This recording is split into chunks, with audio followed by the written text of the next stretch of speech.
Good afternoon students, welcome to online classes of mathematics. जैसे कि हम कॉम्प्लेक्स एनालिसिस कर रहे थे, उसमें हमने कुछ एग्जांपल्स देखे थे। आई होप आपको वो एग्जांपल्स अच्छे से समझ आ रहे होंगे। ओके, अब हम नेक्स्ट एग्जांपल देखते हैं। हमारा नेक्स्ट एग्जांपल है फिफ्थ। अब तक हमने फोर्थ एग्जांपल किए हैं। जैसे कि लास्ट लेक्चर में देखा था फोर्थ एग्जांपल, उसमें हमें लोकस निकालना था।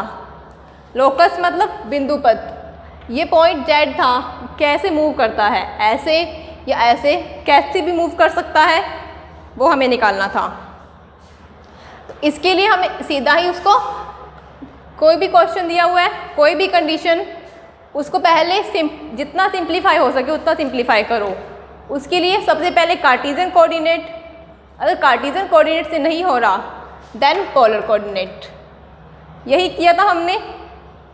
ओके, सो अब हम नेक्स्ट हमारा एग्जांपल है फिफ्थ एग्जांपल। उसमें हमें निकालना है जेड समतल के वे क्षेत्र ज्ञात कीजिए।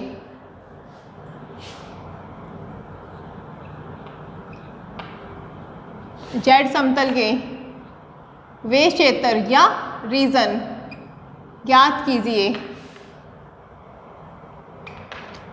जिसके लिए ये निकालना है हमें। इसका मतलब mod of Z minus A upon में mod of Z plus A bar strictly less than 1 is equal to 1 और ग्रेटर देन 1। एंड हमें दिया है where real part of A strictly greater than 0। ये हमारा क्वेश्चन है। हमें क्या निकालना है?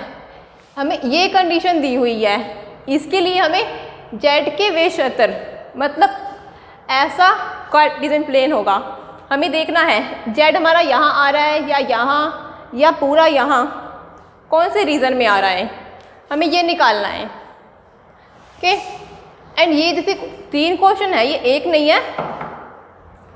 यहाँ 3 कंडीशन दी हुई है।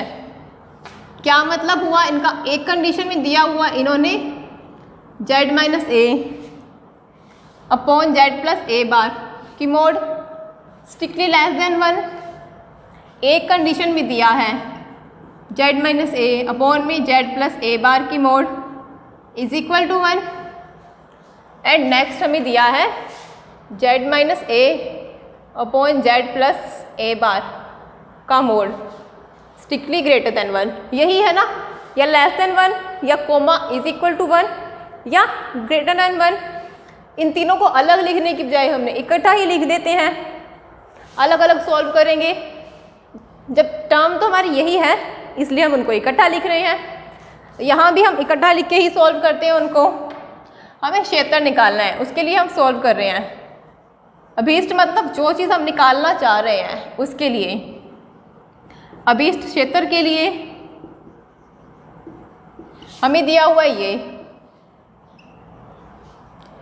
Mode of Z minus A upon में Z plus A bar strictly less than 1 is equal to 1 strictly greater than 1।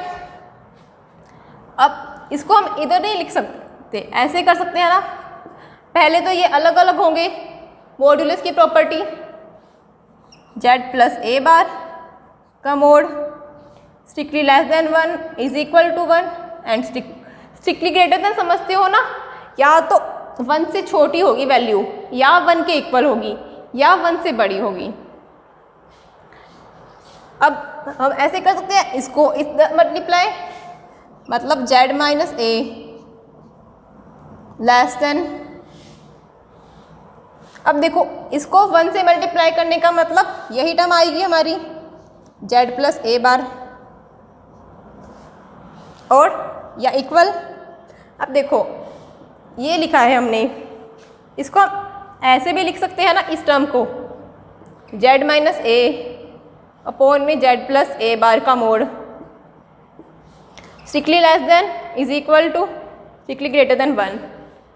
हम 3 बार 1 1 1 लिखे या एक बार ही लिख दें, साइन तो हमारा अलग अलग है ना, 3 साइन दिखा रहे हैं, strictly less then, equal and greater than. अब इसको इसके लिए हम यहाँ इसको इधर मल्टीप्लाई कर रहे हैं, तो जैसे कि एक तो स्ट्रिक्टली लेस देन, एक साइन हुआ इज इक्वल टू, एक साइन हुआ स्ट्रिक्टली ग्रेटर देन, इसको उधर multiply z plus A bar का मोड, यही टर्म आएगी। अब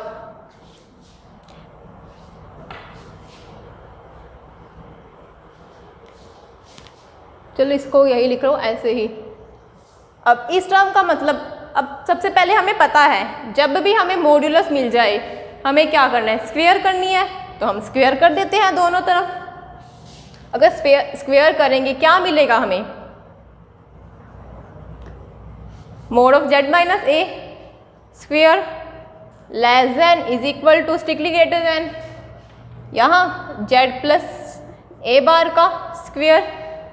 अब मोड ऑफ z स्क्वायर कितना, z बार, मतलब z माइनस ए इंटू में इसका बार,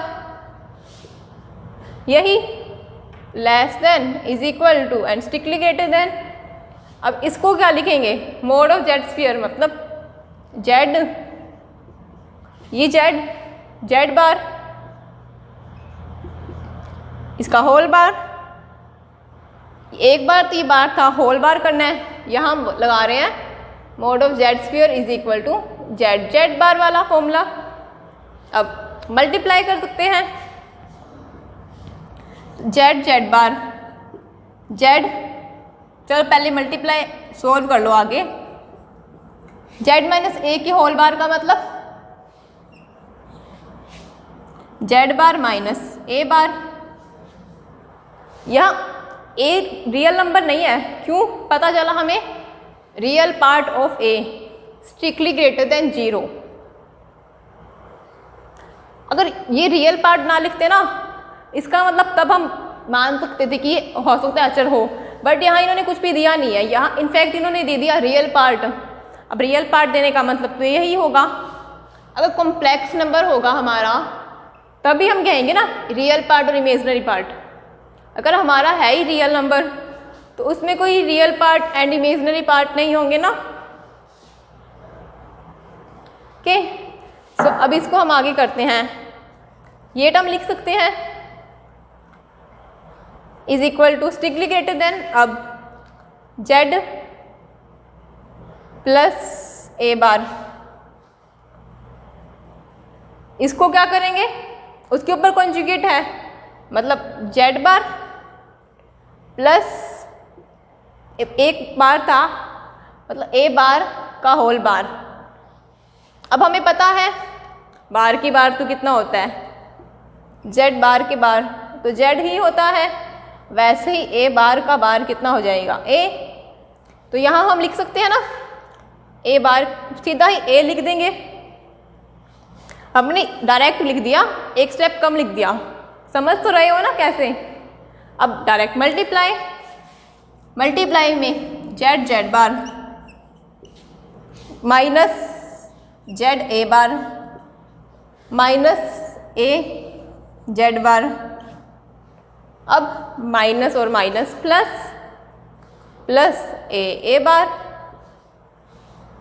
z bar minus z A bar minus a z bar, minus और माइनस प्लस ए बार। अब strictly less than is equal to greater than, अब इनको multiply z bar plus A Z या Z A लिख लो। अब ए bar Z bar and A bar ए, ये term आ गई। अब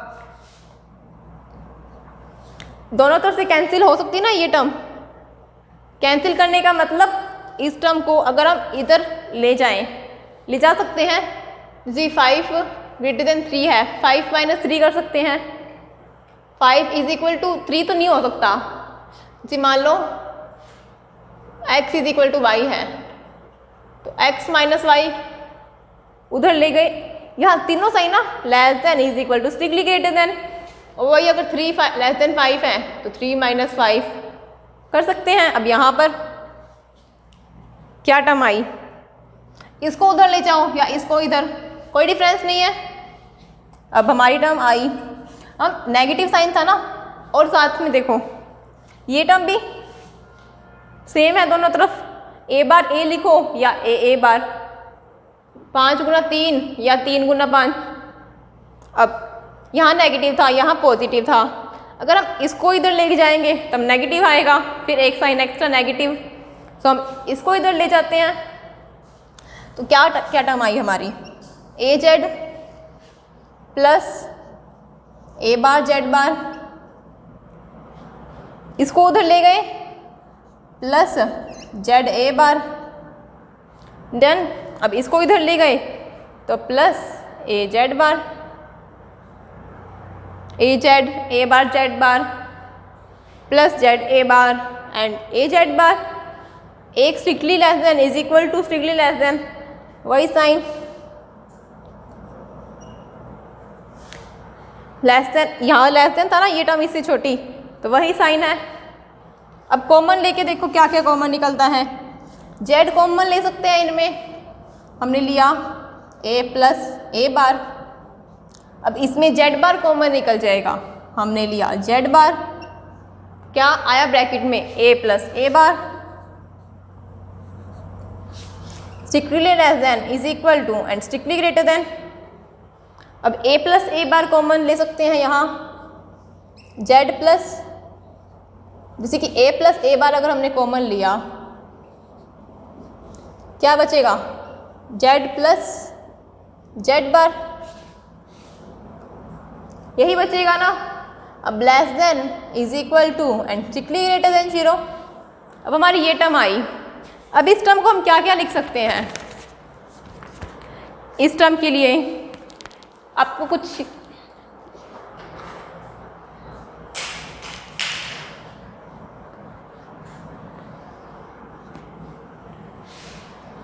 हम लिखते थे ना, Z plus Z bar by 2 किसके इक्वल, रियल पार्ट ऑफ ए।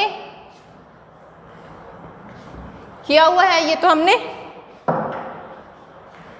जैसे कि जेड प्लस जेड बार किसके equal, 2 into real part of Z. अब यहाँ ए प्लस ए बार क्या होगा, 2 इंटू रियल पार्ट ऑफ ए, इनकी जगह ये वैल्यू पुट कर देंगे तो क्या आया, जेड प्लस जेड बार की जगह। अब देखो जेड तो हमारा यही होता है simple notation, X plus iota Y, real part क्या है एक्स, मतलब 2 ऑफ एक्स, इसकी वैल्यू ये। अब एक जो था ना, इसके लिए हमें पता नहीं है कि कैसा कॉन्जुगेट होगा, कैसा कॉम्प्लेक्स नंबर, तो हम नोटेशन नहीं लिख रहे हैं इसके लिए कुछ भी। इसके लिए हम रियल पार्ट ऑफ ए ही, क्योंकि यहाँ दिया भी हुआ है, रियल पार्ट ऑफ ए से ही डिनोट किया है ना इन्होंने, तो हम बुक वाले नोटेशन से ही यूज़ करते हैं। मतलब जो क्वेश्चन में नोटेशन दी होती है ना, उसी से हम सॉल्व करते हैं। तो अब इसको इनको उसके अंदर पुट करना है, ए प्लस ए बार को 2 real part of A and Z Z plus Z bar को 2 of X, strictly less than is equal to and strictly greater than 4x real part of A. ये condition आई। अब question में हमने ये चीज़ दी हुई थी, उसको सॉल्व किया। ये कंडीशन भी दी हुई है ना, real part of A strictly greater than 0। इसका मतलब अब देखो ये टर्म है हमारी, इसका क्या क्या है, इसको ऐसे लिख सकते हैं ना हम, अलग अलग लिख लो, चाहे 4x real part of A is equal to 0। ये समझाने के लिए अलग अलग कर रहे हैं हम, इक्वल लिख दो तो कोई फर्क नहीं है। ये ग्रेटर देन 0। अब हमें रियल पार्ट ऑफ ए क्या दिया हुआ है, स्ट्रिक्टली ग्रेटर देन 0 गिवन है हमें, real part of A strictly greater than 0।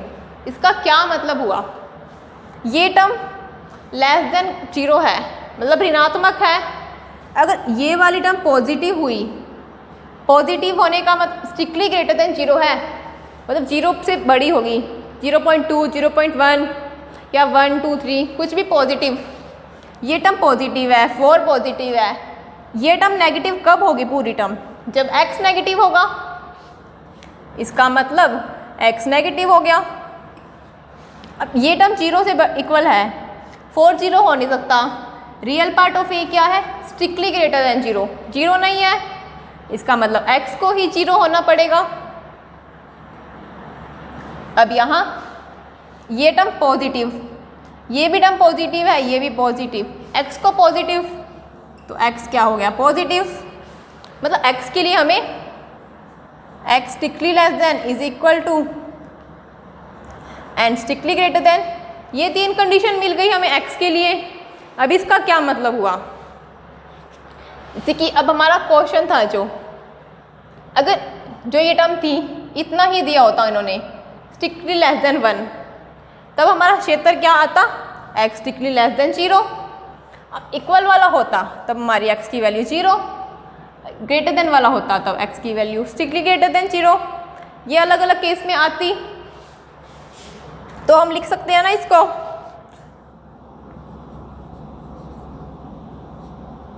जब अगर ये वाला केस होता,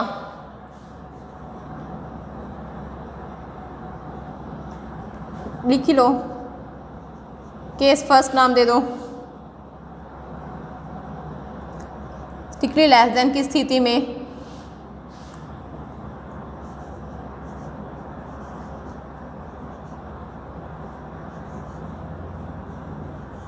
अब इस क्षेत्र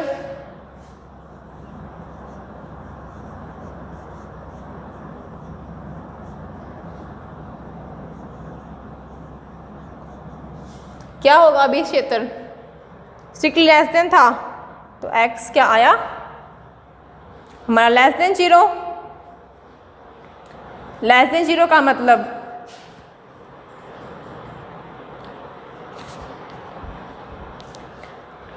यहाँ देखो, अब जैसे कि हमने ये टर्म लिखी, या तो स्ट्रिक्टली लेस देन होगा साइन, या इक्वल होगा, या स्ट्रिक्टली ग्रेटर देन 0। जैसे कि अगर हमने लिया, ये टर्म थी हमारी 3 स्ट्रिक्टली लेस देन, अगर हमारी टर्म थी 3 स्ट्रिक्टली लेस देन 5, तो हम इसको इधर लेके जाएंगे ताकि पॉजिटिव टर्म रहे। तो हमने किया 5 माइनस 3, ऐसे 0 5 माइनस 3, तो हमें क्या मिला? जो 5 माइनस 3 2 था, ये वाली टर्म स्ट्रिक्टली ग्रेटर देन 0 हो गई ना। जो लेस देन साइन था वो अब क्या हो गया? Strictly greater then. इसको इधर ले गए तो ये वाला इस, हाँ ठीक है लेस देन होगा। अगर हम ये लिखते हैं, अगर हमने इस टर्म को इधर लिया तब तो स्ट्रिक्टली ग्रेटर देन साइन आएगा। अब यहाँ जैसे देखो, इस कंडीशन में हमने क्या किया है, ये टर्म्स थी एंड ये टर्म थी, अगर इस टर्म को हम इधर ले गए हैं, से हमारा साइन क्या था? Strictly less than. हमारा पास था minus Z A bar minus A Z bar, strictly less than A Z plus A bar Z bar. इसको इधर ले गए हम, A Z plus A bar Z bar plus Z A bar A Z bar, तो क्या आया? ये वाला तो इससे बड़ा ही था ना, ये वाले टर्म को इधर ले गए, मतलब स्ट्रिक्टली ग्रेटर देन 0। अब ये यहाँ पे लेस देन था, ये स्ट्रिक्टली ग्रेटर देन 0 हो गया। जब हम लेस देन के लिए सॉल्व कर रहे थे तो जो हमारा आएगा सॉल्यूशन स्ट्रिक्टली ग्रेटर देन के लिए आएगा। अब यहाँ हम लेस देन के लिए जब सॉल्व कर रहे हैं तो जो हमारा सॉल्यूशन आएगा स्ट्रिक्टली ग्रेटर देन के लिए आएगा। हमने यहाँ ये तो क्यों लिखा है? अगर ऐसे लिखते हम, ऐसे भी लिख लो, कोई फ़र्क नहीं है, बट वो थोड़ा अच्छा ये लगता है ना लिखने, देखा हुआ लिखने में, इसलिए हम ऐसे लिखते हैं ये। और जनरली होता क्या है, पहले टर्म छोटी होती है, या टर्म छोटी या इक्वल या ग्रेटर देन, इसलिए हमने ये लिखा है।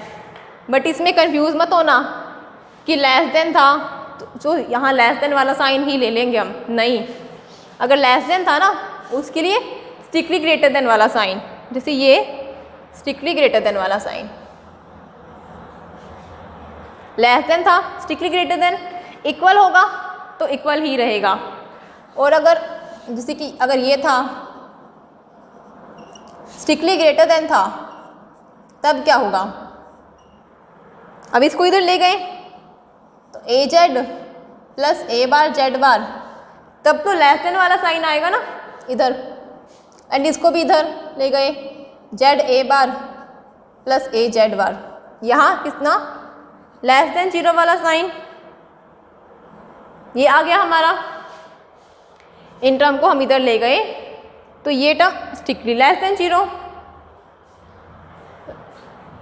अब साइन हम यहाँ ये लगा रहे हैं बट समझ रहे हैं यहाँ ये लेस देन होगा तब वो ग्रेटर देन वाला साइन होगा। ओके, तो जैसे जैसे हमने ये सॉल्व किया, अब ये टर्म थी, मतलब ये एक टर्म में तो होगा लेस देन 0, एक में इक्वल, एक में ग्रेटर देन, तो हमारी x के लिए 3 कंडीशन आएगी, ठीक है। बट हम क्या देख रहे थे, जब हमारा टर्म होगा स्ट्रिक्टली लेस देन के क्षेत्र में, अभी इस क्षेत्र मतलब जब z माइनस ए अपॉन में z प्लस ए बार, जो हमारा गिवन कंडीशन लेस देन 1 थी, तब x क्या आएगा स्ट्रिक्टली ग्रेटर देन 0। अभी हम देख के आए हैं जब लेस देन साइन था उसको उसकी कंडीशन में हमें ग्रेटर देन मिलेगा, ये वाली टर्म ग्रेटर देन 0 हो गई।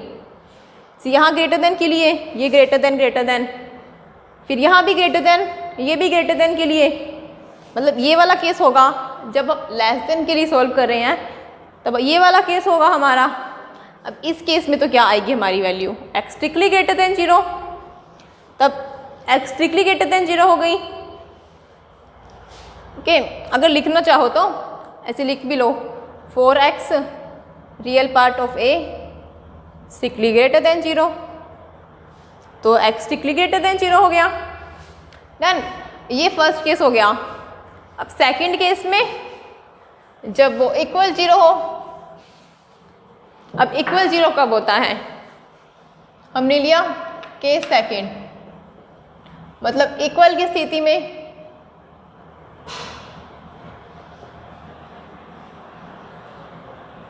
अब इक्वल की स्थिति में अभी क्षेत्र निकालना है हमें, तो ये क्या होगा 4x real part of a is equal to 0। इसका मतलब जब इक्वल था ये time z minus A upon में z प्लस ए बार का मॉड, तब क्या होगा ये इक्वल टू 1, तब हमारा x कितना आएगा 0। अब केस थर्ड लिया हमने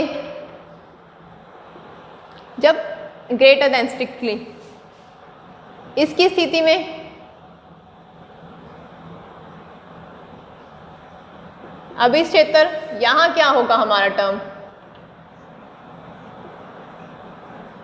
जो स्ट्रिक्टली ग्रेटर देन था तो यहाँ लेस देन, तो 4x real part of a strictly greater than 0, sorry greater than था तो सोल्व करने पर लेस देन आया था, यहाँ ग्रेटर देन से लेस देन हो गया, टर्म लेस देन 0। इसका मतलब जब हमारा टर्म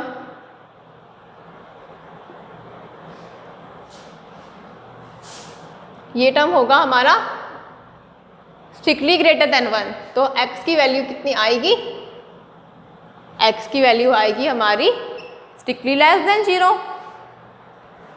केस फर्स्ट पे ये, सेकंड और थर्ड 3 केस मिल गए हमें, यही हमें निकालना था। अब x स्ट्रिक्टली ग्रेटर देन 0, कौन सा रीज़न, जैसे ये हमारा कार्टेशियन प्लेन x 0 मतलब 0 से बड़ा है, यहाँ पर इधर साइड x की वैल्यू ये 0 से बड़ी होती है, इधर भी 0 से बड़ी होगी, इधर भी, तो जो हमारा ये वाला रीज़न है, सारा ही रीज़न इधर वाला, इधर इसके इधर, वो क्या हो जाएगा हमारा x स्ट्रिक्टली ग्रेटर देन 0। ये हमारी x एक्सिस, ये हमारी वाई एक्सिस, वाई काल्पनिक अक्ष, उसके दाईं ओर वाला रीजन, मतलब हम लिख सकते हैं काल्पनिक अक्ष या इमेजनरी एक्सिस के दाईं ओर का क्षेत्र, अक्ष के दाईं ओर जो हमारा क्षेत्र आएगा वो इधर आएगा। अब equal to 0, X equal to 0 कब होता है? वाई एक्सिस पर, इसी पर होता है ना। तो यहाँ हम लिखते हैं एक्स इज इक्वल टू 0, मतलब काल्पनिक अक्ष, काल्पनिक अक्ष, ये वाले सारे पॉइंट यहाँ आ जाएंगे इस वाले क्षेत्र में। अब x लेस देन 0 कब होता है? स्ट्रिक्टली लेस देन, इधर इधर वाला रीजन y था ये x, y के इधर का रीजन, मतलब काल्पनिक अक्ष के बाईं ओर का रीजन, इमेजनरी एक्सिस के बाईं ओर लेफ्ट साइड का रीजन या क्षेत्र। तो जब जब ये कंडीशन दी होगी, हमारे समिश्र संख्या z कहाँ आएंगे? इधर साइड वाले सारे। और वैसे ही केस फर्स्ट और केस सेकंड में होगा। इसको ऐसे भी करो, ऐसे वाला कर लो, मतलब इधर इधर वाले सारे पॉइंट इधर वाले। ओके, तो ये हमारा हो गया 5th एग्जाम्पल।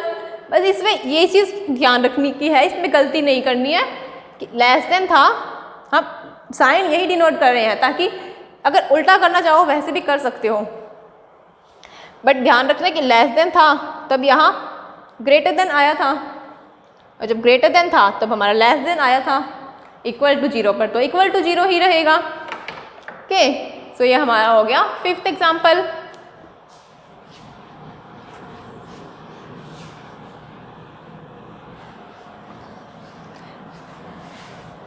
क्योंकि अगर हम साइन ध्यान नहीं देते तो चेंज हो जाता ना, x लेस देन 0 आ जाता है, यहाँ पे लेस देन के लिए हम लेस देन ही लिख देते, फिर वो रीज़न बिल्कुल ही फर्क हो जाता, चेंज हो जाता।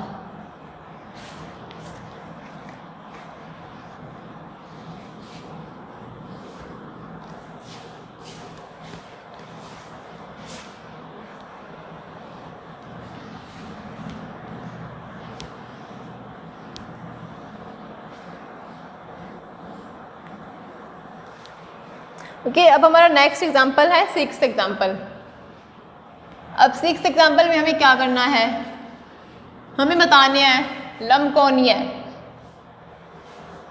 लंबवत, लंबकोणीय वृत्त है। एग्जाम्पल 6, पहले हम देखते हैं लंबकोणीय वृत्त की कंडीशन। वृत्त की इक्वेशन हमें पता है, एक्स स्क्वायर लिख लो, चलो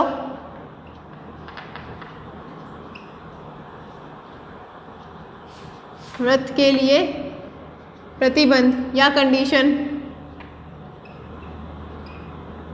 या अब एक वृत्त हो गया हमारा X square plus Y square plus 2gx, दो वृत्त है ना, तो g1 लिख रहे हैं हम, 2f1y plus c1 is equal to 0। And दूसरा वृत्त हो गया X square plus Y square. अब कोई सोच रहा होगा एक्स और वाई को क्यों 1 1 नहीं लिख रहे? क्यों? क्योंकि ये तो वैल्यू फिक्स थोड़ी ना है इसकी, इनकी वैल्यू तो चेंज होगी ना। g1 f1 और c1 फिक्स है, बॉटम फिक्स नहीं है।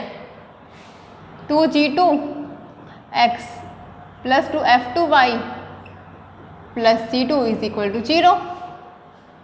अब इसको इक्वेशन 1 या वृत्त 1 वृत्त 2, वृत्त 1 एवं 2 लंबकोणीय होंगे। कब होंगे? यदि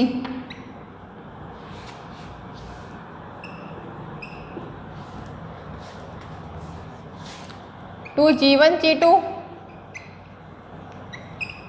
plus 2f1 f2 is equal to c1 plus c2। अगर दो वृत्त इस कंडीशन को सेटिस्फाई करते हैं तब हम कहेंगे कि वो लंबकोणीय होंगे। ओके, अब हम हमारा एग्जाम्पल देखते हैं। एग्जाम्पल 6 में क्या दिया हुआ है हमें?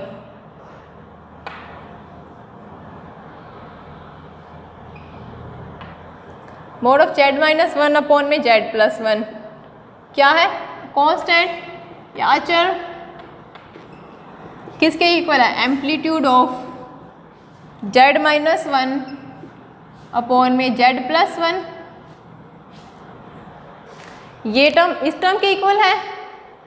अब हमें दिखाना है कि ये दोनों वृत्त हो गए। पहले तो हमें ये देखना है कि वृत्त बन भी रहे हैं क्या, हमें पता थोड़ी वृत्त है, सॉल्व कर सकते हैं हम इनको। हमें बताना है वृत्त, ये वृत्त लंबकोणीय है, सिद्ध करो ये वृत्त लंबकोणीय है।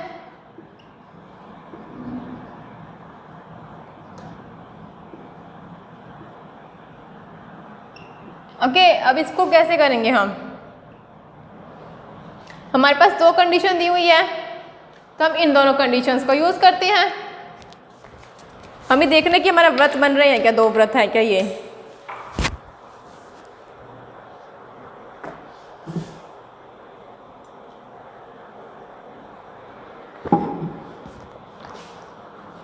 तो फर्स्ट कंडीशन क्या आती है हमारी, ये z माइनस वन अपॉन में z प्लस वन क्या था वो, कांस्टेंट। इसको हम कोई भी कांस्टेंट मान लो, लैम्डा मान लो, कोई भी a b c d कुछ भी नाम दे सकते हैं। अब मॉडुलस देर क्या है, वही फॉर्मूला, स्क्वायर करेंगे दोनों तरफ। अगर स्क्वायर नहीं करनी तो पहले ही सॉल्व कर लो इनको।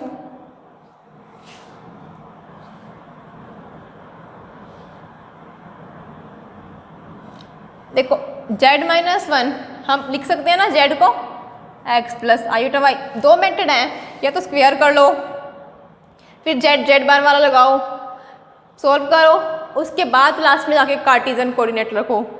एक तो वैसे या पहले कार्टेशियन फॉर्म में लिख दो, उसके बाद स्क्वायर करो, सब करो।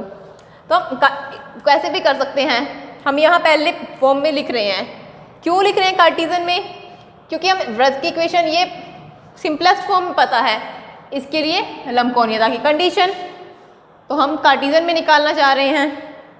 x plus iota Y minus one upon में x plus iota Y plus one mod is equal to lambda. अब इसको लिख सकते हैं x minus one plus iota Y का mod and x plus one plus iota Y का mod is equal to lambda.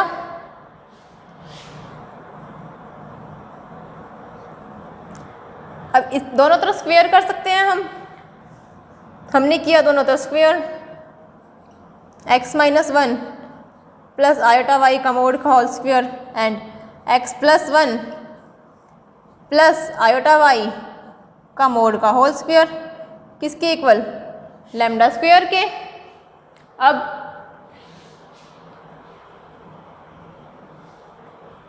इसके बाद ये मोड था, मोड का फॉर्मूला हमें पता है, x प्लस आयोटा वाई का मोड का स्क्वायर क्या, X square plus Y square. तो यहाँ भी ये मोड वाला फॉर्मूला लगाएंगे,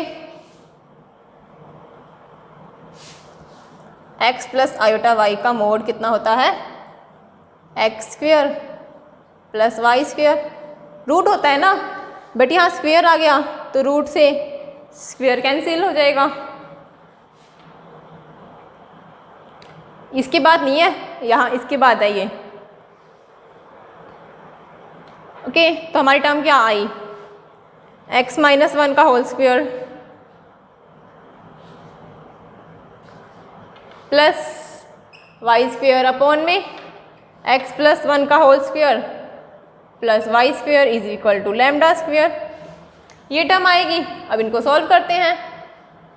ऊपर वाली टर्म का ओपन, a माइनस बी का whole square, A square plus B square minus 2ab plus Y square upon में A square plus B square plus 2ab plus Y square is equal to lambda square. इसको इधर multiply करेंगे तो क्या आएगी हमारी term, X square plus one minus 2x plus Y square is equal to lambda square.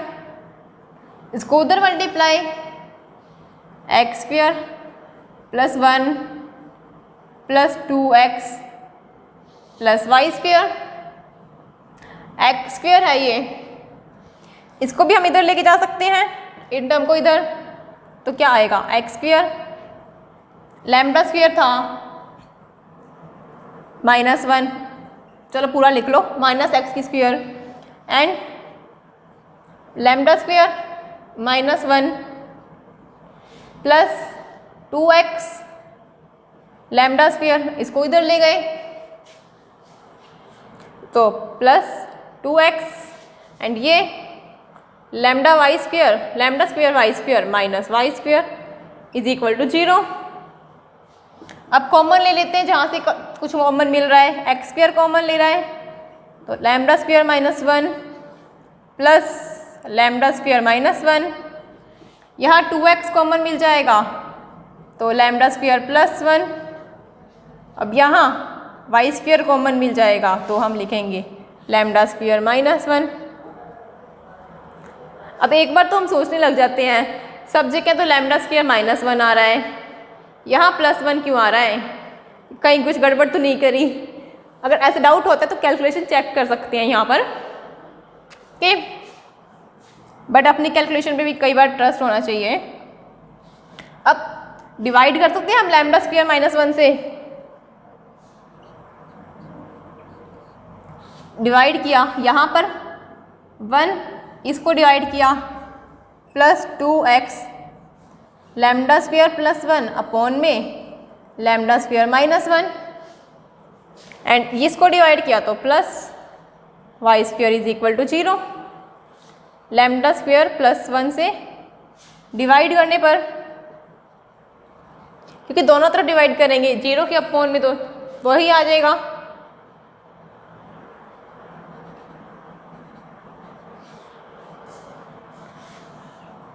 अब ये क्या सर्कल की इक्वेशन नहीं बन रही, x square plus Y square plus 2g क्या है हमारा constant term, lambda square plus 1 lambda square minus 1। अब लैम्डा कांस्टेंट था तो ये टर्म भी कांस्टेंट ही होगी, वही g constant 2gx plus constant क्या था हमारा 1, g1 कितना हुआ हमारा lambda square minus 1 plus 1 upon में लैम्डा स्क्वेयर माइनस 1, और f कितना हुआ हमारा f1, y का तो कोई टर्म है ही नहीं तो y का कोफिशिएंट 0 एंड c1 हुआ हमारा 1, इससे यहाँ से ओके, तो ये हो गया हमारा फर्स्ट टर्म। अब हम आगे देखते हैं इसको, एक वृत्त तो मिल गया हमें, दूसरा वृत्त भी तो दिया हुआ है, अगर हम उसके लिए सॉल्व करें, हमने लिया amplitude of z minus 1 upon में z प्लस 1, क्या है वो कांस्टेंट। अब ये कांस्टेंट है, हो सकता है दोनों सेम कांस्टेंट ही हो या अलग अलग कांस्टेंट भी हो, तो हमने अलग कांस्टेंट मान लिया, सेम भी मान सकते थे, कोई डिफरेंस नहीं है ठीक है। अगर बट अब सेम मानते ना तो हम यहाँ पे कंफ्यूज हो जाते, फिर जो g1 के लिए था ये टर्म और वहाँ पे, इसलिए हम अलग अलग मान लेते हैं, हमने म्यू मान लिया। अब इसको सॉल्व कर सकते हो, ये कहीं पे पड़ा हुआ लग रहा है क्या, ये टर्म देखी देखी नहीं लग रही, ये हमने देखी थी ना, कहाँ देखी थी, देखो पहले तो ये z माइनस 1 अपॉन में z प्लस 1 यही है, तो हम इसको सॉल्व करके यहाँ तक तो ला सकते हैं, हमें इसका एम्पलीट्यूड निकालना है, क्या आई वो term x minus 1 plus iota y upon में x plus 1 plus iota y, यही आई हमारी ये वाली टर्म, वहाँ मॉड्यूलस था बट अंतर वाली टर्म तो ले सकते हैं, किसके इक्वल म्यू के। अब इस टर्म का एम्पलीट्यूड ये वाला ना हमने सॉल्व किया था, एग्जाम्पल कौन सा था, 4th एग्जाम्पल में हमने सॉल्व किया था, बिल्कुल इसी टर्म का एम्पलीट्यूड निकाला था बाय एग्जाम्पल 4th, और वो ए पार्ट उसका हमने लिखा था लोकस, कल लास्ट वाले लेक्चर में ही किया था हमने। और वैसे भी अगर देखना चाहो तो क्या करते हैं, अब ये टर्म आ गई, इसके कॉन्जुगेट से ऊपर नीचे मल्टीप्लाई, मतलब x+1 माइनस आयोटा से इधर, x+1 माइनस आयोटा वाई से इधर मल्टीप्लाई। अब फिर आपस में उनको सॉल्व करेंगे, जो कैंसिल होंगे उनको कैंसिल लिख देंगे, नहीं होंगे तो नहीं करेंगे, तो हमें टर्म मिलेगी, हमारी टर्म आएगी एक, इसको अंदर वाली टर्म को सॉल्व करने पर x² plus y² minus 1 plus 2y iota upon में x+1 की whole square plus y² and यहाँ भी x+1 का whole square plus y² is equal to mu constant. ये टर्म आएगी इसको सॉल्व करने पर। हमने किया था एग्जाम्पल 4th के पार्ट ए में इसको सॉल्व। अब tan भी हमें पता है, एम्पलीट्यूड एंगल, कैसे, tan इनवर्स दिस अपॉन में दिस, तो क्या बच जाएगा 2y अपॉन में x² प्लस y² माइनस 1, किसके इक्वल, म्यू के। अब आप सोच रहे होगे, कोई अगर बुक में से देख रहा होगा तो उन्होंने यहाँ ये वाला फॉर्मूला नहीं लगाया, उन्होंने क्या किया, उन्होंने tan inverse this minus tan inverse this ऐसा सोल्व किया है उन्होंने। हमें ये पता है ना, एम्पलीट्यूड Z1 अपॉन में Z2 को लिख सकते हैं amplitude Z1 minus amplitude of Z2, फिर इसका एम्पलीट्यूड और इसका एम्पलीट्यूड ऐसे किया उन्होंने। आप चाहो तो ऐसे करना, चाहो ऐसे कर लो, बट हमने ये क्यों किया, क्योंकि ये तो हम करके ही आ चुके हैं 4th एग्जाम्पल में, इसलिए हम यही वाला लिख लेते हैं। अब ये किसके इक्वल आएगा, इसको अगर हम उधर ले जाएं 2y अपॉन में x² plus y² minus 1 is equal to tan of mu, constant term है, इसको अगर हम एक और कांस्टेंट दे नाम m दे दो, कुछ भी कांस्टेंट नाम दे सकते हैं हम इसको। अब क्या टर्म आई हमारी, इसको m को डिवाइड हम कर सकते हैं ना, 2/m y is equal to x² plus y² minus 1, उसको इधर ले गए उसको उधर, तो x² plus y² minus 2 upon में my minus 1 is equal to 0। Okay, ऐसे करना चाहो तो कर सकते हो। अब ये टर्म, ये वापस वृत्त की equation x² plus y² 2gx, g का x का कोफिशिएंट नहीं है तो g2 कितना हुआ 0, 2f(y), f2 कितना माइनस 2 अपॉन में m, और c2 कितना हुआ माइनस 1। एक वृत्त ये आ गया, एक वृत्त ये आ गया। अब हमें दिखाना क्या है, लंबकोणीय, तो ये वाली कंडीशन। अब लंबकोणीयता की कंडीशन से इसको इक्वेशन 1 पूरे को ही मान लो, इस पूरे को इक्वेशन 2, लंबकोणीयता प्रतिबंध क्या था वो हमारा, इन दो इसको लिख सकते हैं बाय इक्वेशन 1 एंड 2, या वृत्त 1 एंड 2 क्या था 2g1 g2, 2 into g1 lambda square plus 1 upon में lambda square minus 1, g1 g2 तो 0 प्लस 2f1 f2, 2 इंटू में f1 कितना हुआ 0, f2 की वैल्यू कुछ भी हो। अब ये किसके इक्वल आना चाहिए, c1 प्लस c2 के, देखते हैं इक्वल आता है या नहीं। इसको सॉल्व करने 0 और ये भी 0, 0 मिल गया। एंड अब C1 प्लस C2, C1 कितना 1 एंड C2 कितना -1, तो भी 0, मतलब ये इक्वेशन ये और ये आपस में इक्वल हो गए। ये कंडीशन सेटिस्फाई हो रही है तो क्या होंगे, दोनों व्रत हमारे लंबकोणीय होंगे। ओके, ये हमारी लंबकोणीयता की कंडीशन सेटिस्फाई हो रही है। मतलब इस एग्जाम्पल में हमने 2 व्रत दिए हुए हैं। डायरेक्ट इन्होंने साफ साफ नहीं लिख दिया कि ये व्रत की इक्वेशन है। साफ साफ लिख के तो हर कोई कर ही देगा 1 मिनट में ही, बट ये डायरेक्ट नहीं लिखेंगे, थोड़ा कॉम्प्लिकेटेड तरीके से लिखेंगे। क्यों?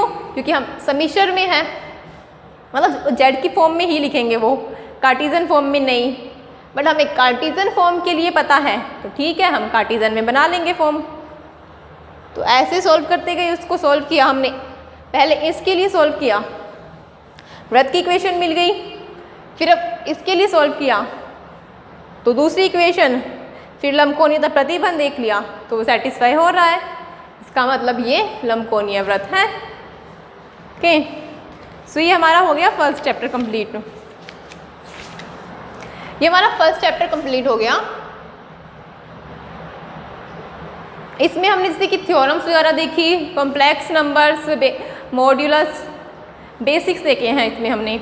उसके बाद कुछ एग्जांपल्स देखे हैं इसमें हमने। ओके, सो हम मिलते हैं नेक्स्ट क्लास में। आप इसको अच्छे से एक बार रिवाइज कर लेना। अब जैसे कि आपका चैप्टर कंप्लीट हो गया तो आप क्या करो, जितना अब तक आपने नोटबुक पे उतारा होगा सारा मटेरियल सारा, तो सारा अगर आपने साथ के साथ क्लास लगाई है तो रिवाइज करने में टाइम नहीं लगा होगा।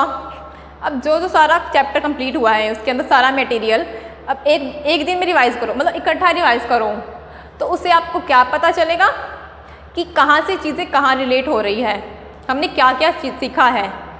अब आपस में एग्जाम्पल्स को कंपैरिजन कर पाएंगे कि इसमें क्या अलग है, किस एग्जाम्पल में क्या सीखने को मिला है, क्या कोई थ्योरी हो गई उसमें हम रिलेट कर सकेंगे। हो सके तो आप ट्राई करना ये, मतलब साबित, क्योंकि आपने पढ़ा होगा तो ज़्यादा टाइम नहीं लगेगा इसमें। ओके, सो मिलते हैं नेक्स्ट क्लास में। Thank you.